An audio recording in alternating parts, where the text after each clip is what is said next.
Bonjour, ici Anthony, athlète de parabadminton et athlète ambassadeur du programme Au-delà des limites de Parasport Québec.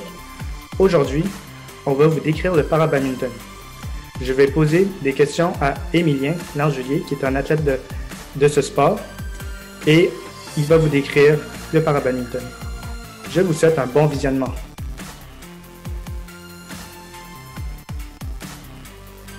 Bonjour, je m'appelle Émilien Langelier, je suis athlète de parabadminton et membre de l'équipe Québec.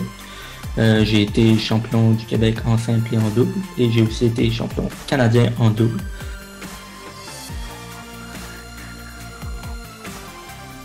Alors, le parabadminton est une discipline sportive, tout comme le badminton, mais qui est accessible aux personnes en situation de handicap. Donc, les adaptations varient en fonction du type de handicap. Donc, pour mon cas, ça reste du parabadminton tout à fait normal, mais je sais que pour certaines catégories, ça change.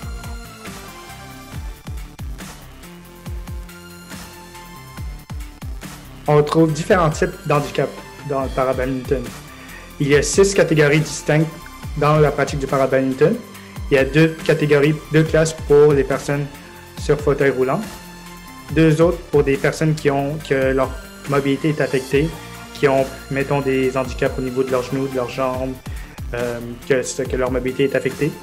Une autre classe qui est celle des personnes qui sont affectées au niveau du haut du corps, c'est-à-dire on retrouve des personnes qui ont une amputation au niveau des bras, des mains.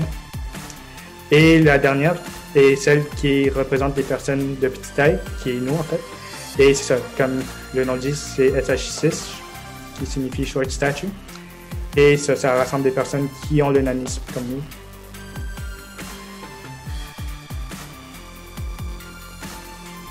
Alors, on peut le pratiquer un peu partout au Québec. Il suffit juste de trouver un club où ils ont les adaptations nécessaires, où l'entraîneur est capable d'entraîner des athlètes en situation de handicap.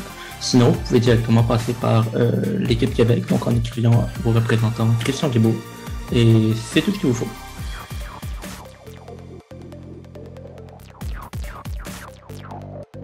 Alors, je vous conseille vraiment d'essayer le parabadminton parce que pour moi, je ne pensais pas avoir accroché autant et je ne pensais pas avoir eu une progression aussi rapide et c'est incroyable dans ma tête l'idée que j'ai une chance de pratiquer ce sport pour pouvoir jouer aux Paralympiques éventuellement. Donc, je vous conseille vraiment d'essayer cette discipline.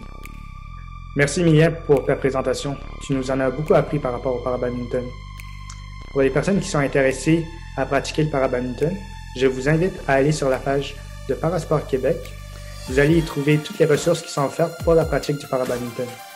Sur ce, je vous invite à visionner la prochaine vidéo de Au-delà des limites qui sera disponible la semaine prochaine.